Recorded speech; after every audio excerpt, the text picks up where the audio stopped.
Hello, everybody. Thank you for tuning in to the Stuff I Heard podcast. I'm your host, Joshua Peak. Today is a solo podcast. My buddy Josh Treadaway has some plans today, and I actually have a lot to talk about. I know that right now there's a lot going on in the world. My world specifically, I have a surgery coming up.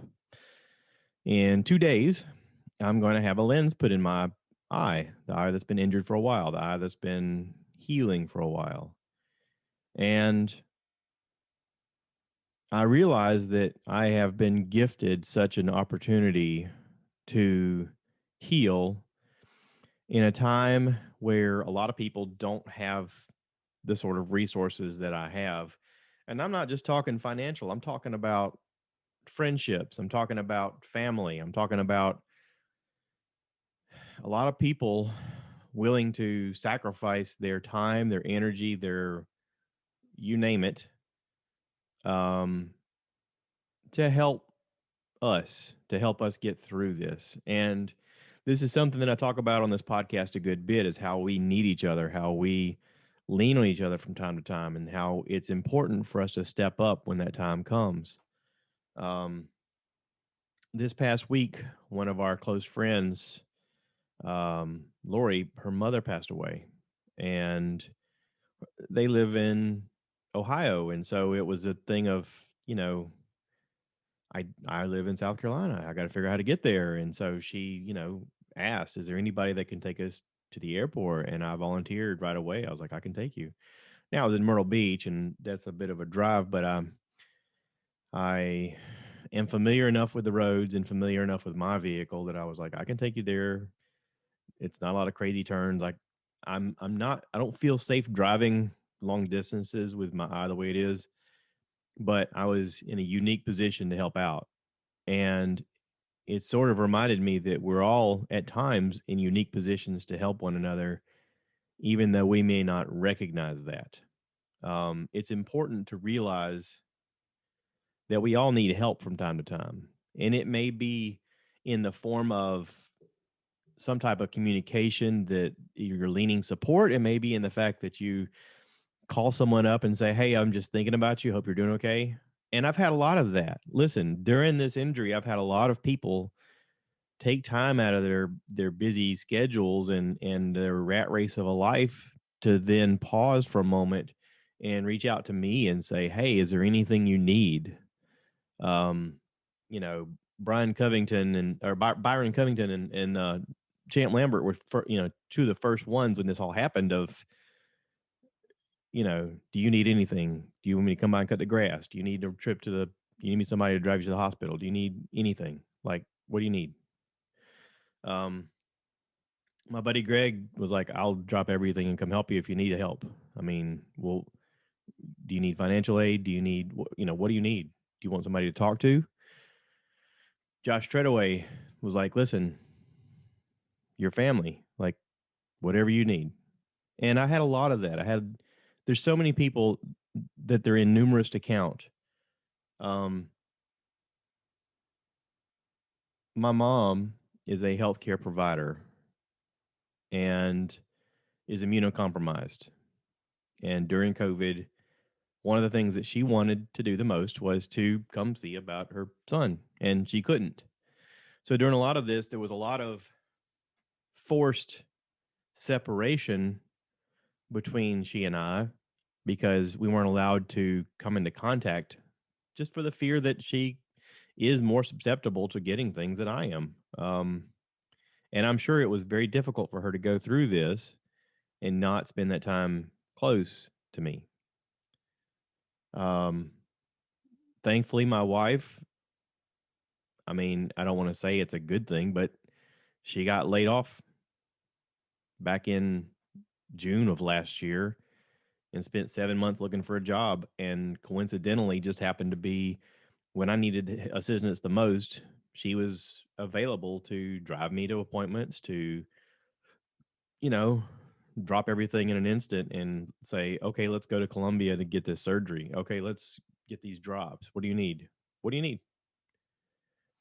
And it reminds me a lot of going to New Spring and listening to Perry Noble years ago, where he would preach on we're better together. Everybody needs help. Everybody needs assistance.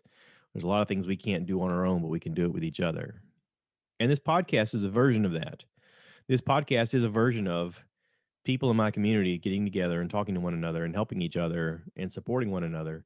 And one of the things that I try to focus on is focusing on the positive things in life and promoting the things that are positive. I've been trying for a while to get a classmate of mine to be on the podcast, and it looks like it's going to happen. Fingers crossed, barring anything changes. Victor Webster is going to be on the podcast tomorrow. Now, Vic and I weren't exactly close in high school. He did date a girl that lived down the road from me, and I would see him drive by once in a while, and he'd always wave. He was always very nice.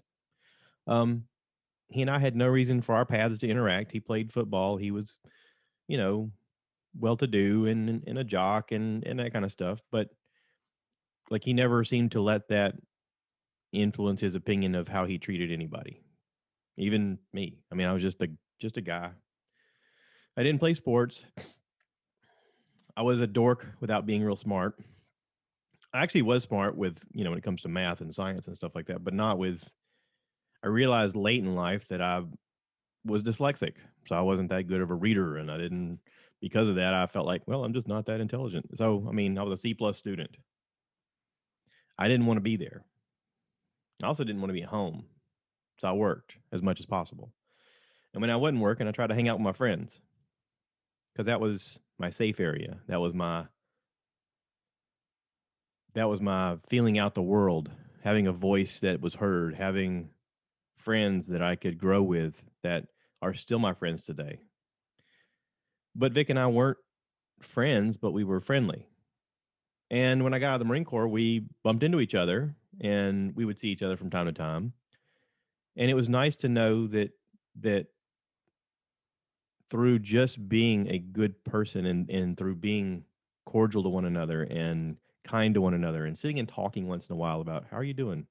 Everything okay? I mean, now he's gone on a venture with a friend of his. And we're going to talk about this tomorrow in depth, but I just kind of wanted to prepare you guys. Um, he started with a friend and started a vodka company down in Charleston, South Carolina, Sweetgrass Vodka. And they were getting ready to roll out their big venture together. You got to imagine the kind of money that's tied up in stuff like this. This COVID thing breaks out, and they realize that they had a responsibility to help any way they can. And one of the side effects of being able to have a distillery is you can also make hand sanitizer. They looked into it. They spent the money. They gave away hand sanitizer right and left and put off their venture, their job, their dream of having this vodka company to then help people in the community. And they gave away a bunch. And listen, I want him to tell his story tomorrow, but tune in for that. It's going to be great. And I want to promote the positive. I want to talk about people who are doing good things, people who inspire me. Speaking of which, I watched a lot of things on TV this week, which is why I wanted to do a solo one today. I wanted to get this stuff out of me because I feel like I've consumed a lot. Um, I watched the Dave Chappelle Mark Twain Award special where they talked about Dave getting an award. And this came out last year. I didn't see it. I didn't know that it was what it was because it came right after he had done his YouTube special, the 8 minutes, 46 seconds YouTube special. If you haven't seen that, go see that. Um, the Mark Twain Award is like a lifetime achievement award for storytellers. And I laughed a lot watching this. This is a lot of his peers, a lot of his comedic peers, friends who are writers, actors, musicians, all talked about how Dave affected their life in a way and how being able to tell the truth is the one thing that comedy has allowed him to do. And in a way, I've always felt as though that is how we get through tough times in life. I took a cruise one time, and there was a comedian on board who had a book. His name is David Nastor. He wrote a book called "You Just Have to Laugh," and he talked about horrific things that he'd come into contact with in his life and in the people around him's life, and how on every step of the way, the only way you could get through it was to laugh. People would find the obscure, the funny, the thing that is totally absurd, but find a way to make it funny, and that you could somehow soften that blow. I joke around a lot about the fact that my injury, while while it was tough, there was a lot of humor in it. Um, I still think it's funny that I had gotten injured and I didn't. I guess I didn't articulate what had happened to me to my wife in a way that she understood what happened, because I was thinking, I thought I told her, hey, listen, I'm injured. We need to go to the hospital. But I guess I was in such shock I didn't really say what the injury was well enough. She just thought I had like some dirt in my eye or something. So she was helping me hang the picture that I got injured putting the wire on. And she's like, "Is this straight? Just stand back there and look." And I'm like, "Are you kidding me? You really want to know if this is like, we need to go to the hospital? Like, what are you talking about?" You know, there's a lot of the things in it to me that are funny that maybe aren't funny, but they were funny to me. Um, the other day I saw a piece of artwork that somebody had forwarded on, I guess, Instagram, and it was Boba Fett and Jango Fett, Star Wars characters. Obviously, I'm a Star Wars nerd wearing the Ahsoka Tano T-shirt here. Um, they're faced again, back to back, sort of with like a gap in between them, and I don't know why, but my first thought was, "Oh wow, this is like a face-off movie," with Nicolas Cage and John Travolta, and they, but it's so like I sent it to my buddy Treadaway because I was like, "Hey, this new face-off movie is gonna be awesome." And he called me yesterday. He goes, "Is that for real?" And I was like, "No, it's not for real." I was like, "But it's hilarious that you for a second thought it was real." I was like, I said, "No, no, no, no." I said, "Think about it. They're the same guy. The same guy plays both of them as adults. It's supposed to be a clone.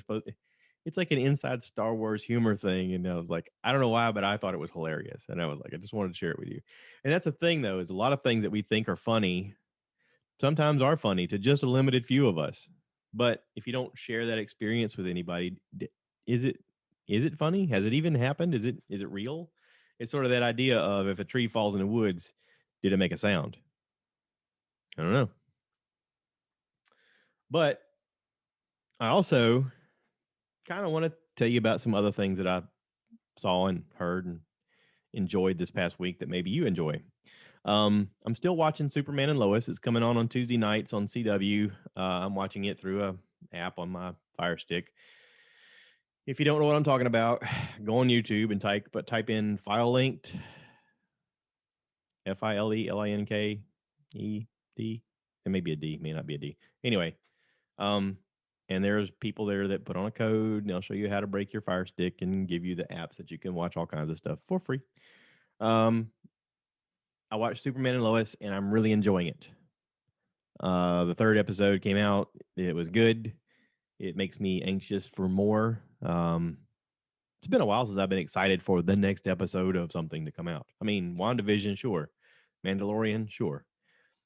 Superman and Lois, I mean, this is a different take on it. This is them back in Kansas and trying to raise kids and trying to navigate what to do.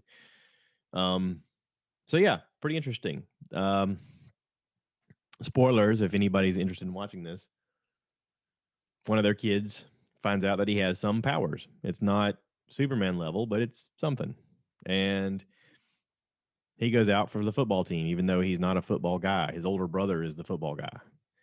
And he's sort of infringing on the older brother's territory a bit, but it's also making him happy because he's physically capable of playing football and smacking dudes around and getting some respect and sort of making friends in the process. Something he didn't expect to happen. But honestly, he can only do it because of his powers.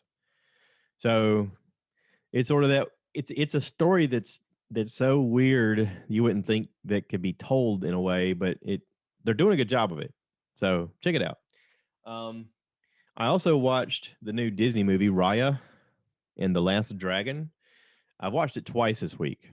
I watched it once by myself, and then I watched it with my wife last night. I enjoyed it a lot. My wife mentioned that she felt it probably wasn't great for younger children because it's a lot of storytelling. There's not music. You know, some of Disney's stuff is just like musicals, basically. It's not music. It is sort of a heavy storyline, especially in the beginning. There's some stuff in it for kids. I mean, there's a lot of comedy type stuff for kids that I think they would enjoy. Um, but to me, it is more for like kids, like maybe 8 and up would get it better. I guess it depends on your kid. I definitely think adults are going to get something from it, but I enjoyed it. I really did, and I hope it does well. I hope that they find that it's successful even during the pandemic and even during all of this stuff. I hope they get the viewership and the thumbs up from people saying you guys did good. I mean, it's a great movie. Um, the cast is incredible. All of the voice actors are incredible. Um, it's beautiful to watch. God, it's gorgeous. I also watched a movie on Netflix called I Care a Lot. Uh, Peter Dinklage is in it. It's not what I expected. I watched the previews and I was like, okay. On the previews, it looks like this woman is sort of running a scam of scooping up elderly people who maybe don't have any family ties. And she's got a doctor and a judge in her back pocket of basically finding these people unfit to care for themselves. And she somehow becomes a ward. She becomes a guardian of them, and they become a ward of the state basically. And she sells off all of their belongings and keeps the money. It's like a scam. And somewhere along the way, she grabs the wrong woman because she thinks this woman's not connected, and come to find out, this woman's son is like a hitman, and it's Peter Dinklage. And it takes a very dark turn. Um, and it wasn't what I expected, and I enjoyed it. I thought the writing was great. I thought the acting was incredible. I thought everybody in it did a great job. Um, if you're into dark comedy stuff, I mean really dark comedy stuff, this is for you. I watched Ma Rainey's Black Bottom. Chadwick Boseman recently got an award, a posthumous award, since he passed away, for his role in it. Viola Davis is the main character. I also watched the making of Ma Rainey's Black Bottom. Denzel Washington, I guess, was the creator of the show, and it definitely has his touch on it. After I watched it, my wife asked me, she said, "What did you think?" And I said, "Well, I think that it's set up like a play because okay, so a lot of plays rely on the fact that you have a simple set to build, but you have incredible actors within that set. And it's not like a lot of movies, especially nowadays with like Marvel and Star Wars and stuff like that, is this flowing content of you going from place to place and things happening all the time, and it's a lot going on. Um, this is more, we're in the locker room behind the recording studio, and we're going to have a 20-minute monologue. The acting is incredible. The writing is incredible. Um, I did not know who Ma Rainey was, and I feel like an idiot for not knowing. I should have done some research. When I did the when I watched the behind the scenes with Denzel Washington and all these people narrating who Ma Rainey was, basically she is what they call the mother of the blues. She is the voice that became what blues music was identified from.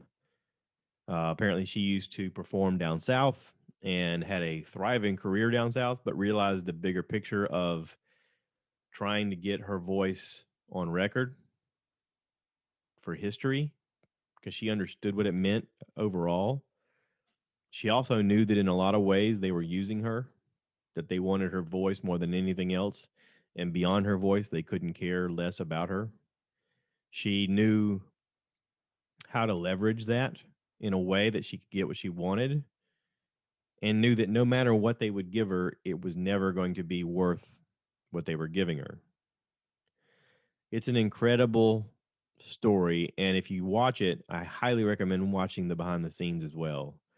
Um, Chadwick Boseman plays a young up and coming trumpet player who has a lot of naturally jazz influenced type ability to play the trumpet.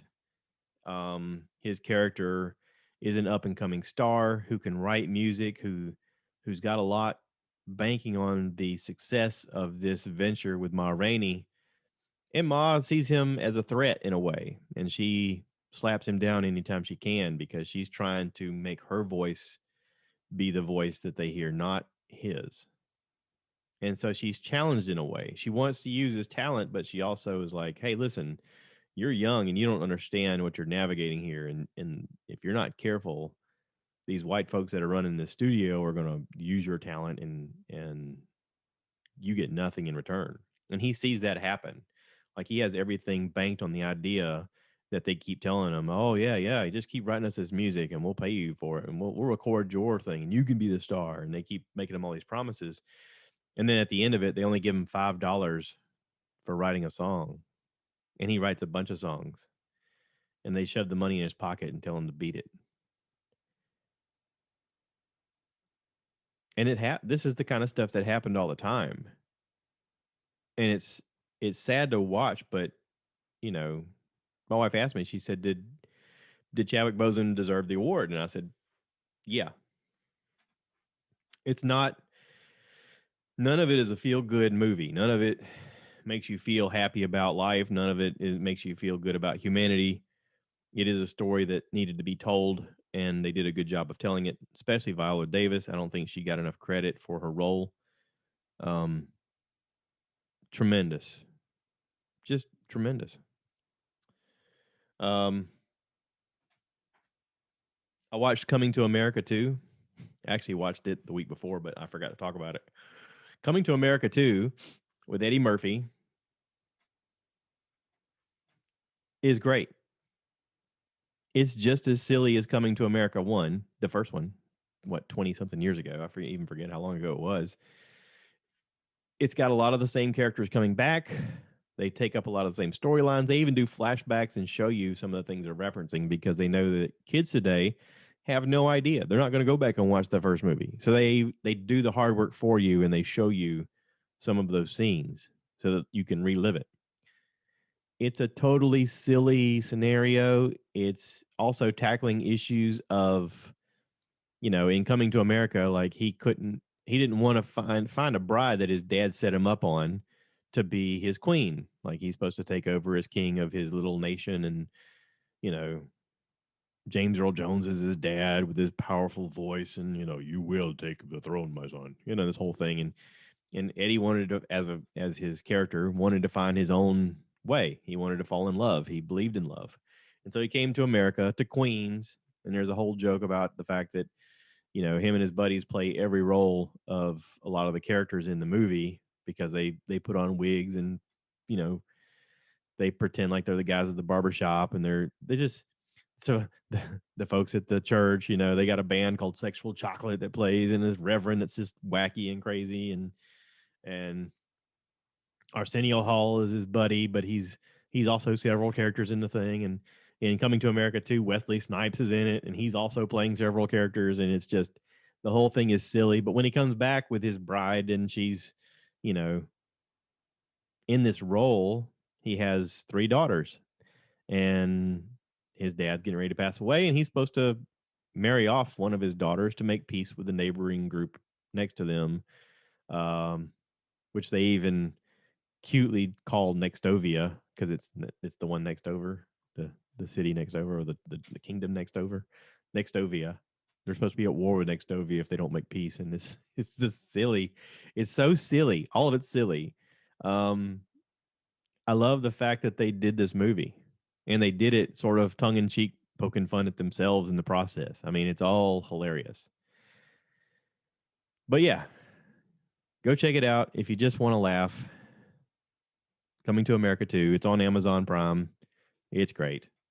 Um, so with WandaVision, you guys know WandaVision just ended, and there's a lot of talk about the fact that she's going to be in the next Doctor Strange venue, and that's supposed to be coming out on the 25th of this month. I wanted to be up to Q on Doctor Strange because I remember watching Doctor Strange the first time and thinking, "Whoa, I got to watch that again," because there's so much that happens so quickly that you can miss a lot.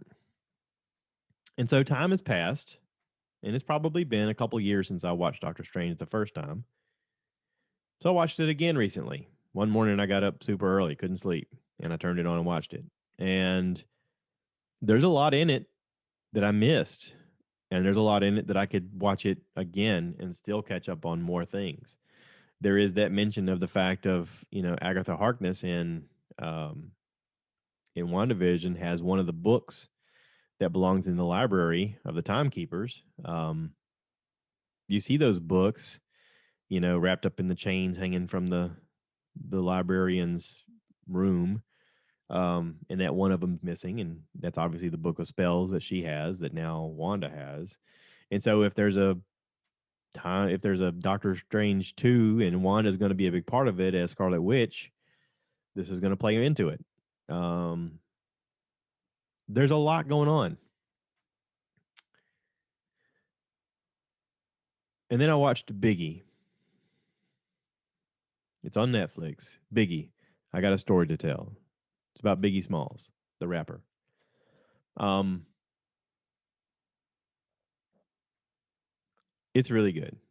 If you're into hip hop at all, if you're even curious as to who Biggie Smalls was, it's a good story of a guy who was highly intelligent, um, in a bad situation. His circumstances around him leaned itself more and more towards gang activity, towards crack, selling crack, just trying to make ends meet, trying to do something that he felt was positive, not really knowing what his future was going to be. And honestly, in my opinion, a lot of people took advantage of him and they used his talent and they gave him very little in return. Um, it talks about his relationship with Tupac, and it talks about their friendship before their rivalry. And it talks about his own problems that he had with P. Diddy Combs, Puff Daddy. They were supposed to be, supposed to be buddies, supposed to be producer and rapper, but a lot of it was P. Diddy basically stealing from him. In my opinion, they even show like a thing at the end where they say, you know, the murderer still hasn't been found. And I'm like, it's P. Diddy set this up. Like, come on, you guys. I realize that you're doing a documentary and you can't say that, but it's not just my opinion, it's a lot of people's opinion that he was using him, he was stealing from him, and probably Biggie called him out on it, and he realized the only way he could get out of this is if he had him killed. And then he used all of his music to make his own career because he didn't want to be the producer anymore. He wanted to be the talent. And that's just my opinion. Okay. Take it for what it is. It's my opinion. You watch it. You tell me what you think. But that's how I see it. Now, I can tell you as a young man, I identified more with Tupac because Tupac was more aggressive. Tupac was more also, sort of this wounded warrior poet guy who was just he was trying to find love in a world that was just giving him a lot of hate. And Biggie was more he had more of an older version, an older view of things. He had more of an eclectic music taste and a more of a worldly view, but I would also say, basically through all of this, I'm trying to hustle and I'm trying to do the right thing, and everybody just keeps pushing me around, and I'm tired of it. And you know, I find that when I was younger, I identified more with Tupac, and as I'm older now, I identify more with Biggie. And both these guys died in their 20s, which is terrifying. But also, like, what if they'd have lived longer? What if they hadn't have gotten involved in this gang activity and in, East Coast, West Coast rivalry and in whatever circumstances led to their demise? What if they were my age now? Would they have the voice that Dave Chappelle has now? I mean, Dave realized early on that comedy was his way to bridge a conversation that maybe wasn't happening between people that should happen. And he would use comedy as a way of bringing that out and having that conversation be normalized, whether it's race relations, whether it's politics, whether it's, you know, you can't say this word, you can say this word, the ridiculousness of it, or how impactful words can be. I wonder what Biggie and Tupac would say now if they were here. Or is it something where you're inspired because you're young and the world is your oyster and you're just trying to do anything you can to scratch out an existence and that desperation is what is so creative. Maybe as you get older that you lose that. I don't know. Um I mean, when I was younger, I used to write a lot. I don't write anymore. My wife asked me one time, she said, what happened? Why don't you write anymore? And I said, well, I used to write when I was unhappy. I'm happy. Writing was my outlet for when things seemed like I didn't have a voice or I didn't have the ability to connect or I didn't have the ability to let my feelings be heard or shared. And through this podcast, this has fulfilled that. Through my relationships with people on a regular basis, I've gotten that fulfilled. I don't know if Biggie and Tupac would feel the same now. I mean, would they be like Dre and them now as like producers and just kick back and be like, "Yeah, it's a good idea, man. Let's do that project." Yeah, sure. Be accepting some award like Dave Chappelle getting the Mark Twain Award. Would they be getting some kind of lifetime achievement award now, saying, "You guys have been a big part of our history and you've helped, mold a language of our generation," which they did.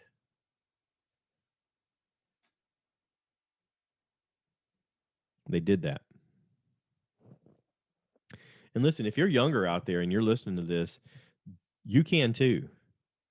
There's nothing saying you can't. But just like if I got any type of wisdom at 46, almost 47 years old, it's treat each other with kindness in the process.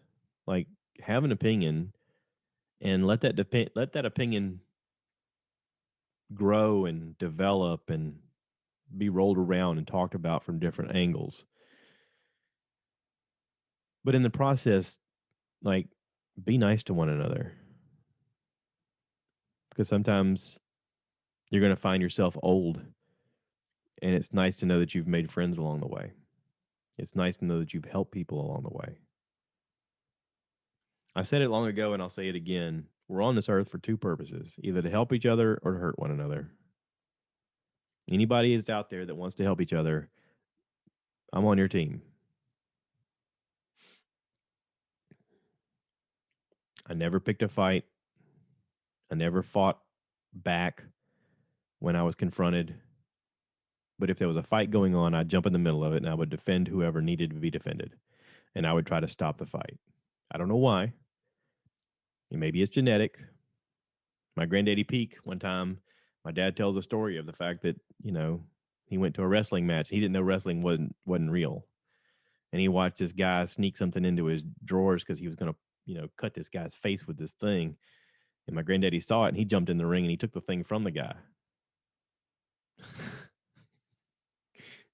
Some people are just wired that way. Maybe I'm wired that way. I don't know. How long have I been talking? I can't tell. 30 something minutes. Okay. I'm going to wrap this up. Um, tune in to the next podcast. I hope it's going to be with Vic. I hope he shows up. I do want to talk about the fact that they made such a shift when everything was on the line, and it actually ended up being the right decision for everybody. So I hope you enjoyed this. I don't do a lot of these solos anymore. Big thank you to Treadaway for helping me do the heavy lifting. I'll be honest, the more of them I do, the more I really like doing them with people. So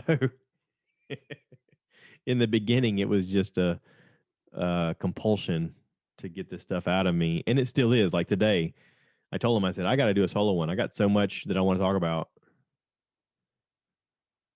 And he's like, I get it. I totally get it. So hope you enjoyed this. Take care, everybody. Be kind to one another. It really goes a long way. All right. I always end this by saying cue the cow. But, if you're listening and you enjoyed this, please remember to rate, review, subscribe, share with your friends. And as always, cue the cow. Give me more likes. Give me more likes.